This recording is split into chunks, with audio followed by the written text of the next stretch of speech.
Hey everyone, it's Mauricio, McElroy.com legal advisor, and let's talk about passive investors and some of the pitfalls that they come across. Don't get me wrong, being a passive investor in a real estate syndication is an amazing thing.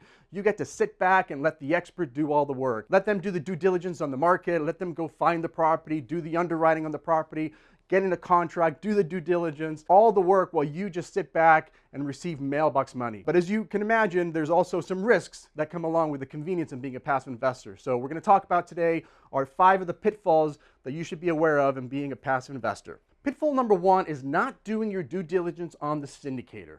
This is probably the most important thing you really need to do as a passive investor. It's almost the only thing you need to do, because once you actually make the decision to invest, as we said earlier, you get to sit back and enjoy the fruits of the labor of the syndicator. But doing the due diligence on the syndicator is critical. You've got to understand, do they have the experience and the track record to actually pull off what they're attempting to do. It's very easy to put together a fancy and glossy pitch deck, show you all the pretty pictures, show you the pro formas, but can they actually pull it off? That's what you're actually trying to figure out. You want to know what their track record is. You want to know how long they've been doing this. You want to understand what kind of team they have behind them. You want to understand whether they actually have the expertise in the particular asset class, because somebody may have a lot of experience, but this may be the first time they're actually doing something in the particular asset.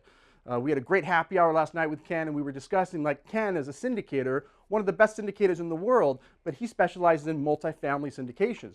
If he was going to go do a high-rise office building, probably not the person to go with. At least to have somebody on his team that understands high-rise office space, because that's not what Ken's specialty is. So it's very important when you're looking at the syndicator to make sure that they have the track record not only generally, but also in the specific asset class that they're looking for. You also want to make sure that the investment philosophy is aligned. You want to understand what is the syndicator trying to accomplish, making sure that that aligns with your values. Maybe you're into cash flow, maybe you're into value add. You want to make sure that there's an alignment between you and the syndicator. And finally, you want to be able to talk to investors that have invested in that syndicator in prior projects. Ideally, you're trying to get to somebody that hasn't come directly from the syndicator, because obviously the syndicator is going to refer their best investors. But if you can find out somebody who's invested in the deals before, make sure you talk to them, and that's a great way to sort of vet the sponsor. But that is ultimately what you're trying to do as a passive investor, is vet the sponsor, find out whether they can actually execute on the business plan. The second pitfall is not understanding that a private placement memorandum, or a PPM, is usually required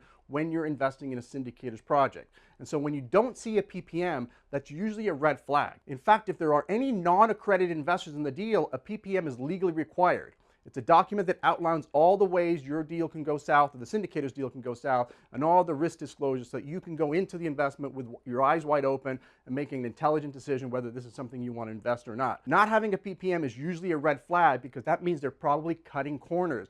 And every time a syndicator cuts corners on a PPM, it usually means they're cutting corners somewhere else. So not having a PPM is usually a red flag, and you want to ask the syndicator why there's no PPM and really listen to their excuses. In fact, I can't tell you the amount of times I've had clients reach out with a concern about not having a PPM on the front end, and sure enough, 2 or 3 years down the road, there's an issue with the project and other fraudulent activity that the syndicator was engaged in. And all of those red flags that popped up at the beginning could have been avoided if we just understood that a PPM is something that really should be provided to all of the investors. So if you don't see one, that's a red flag. The third pitfall to avoid is just making sure that the PPM and the operating agreement actually match.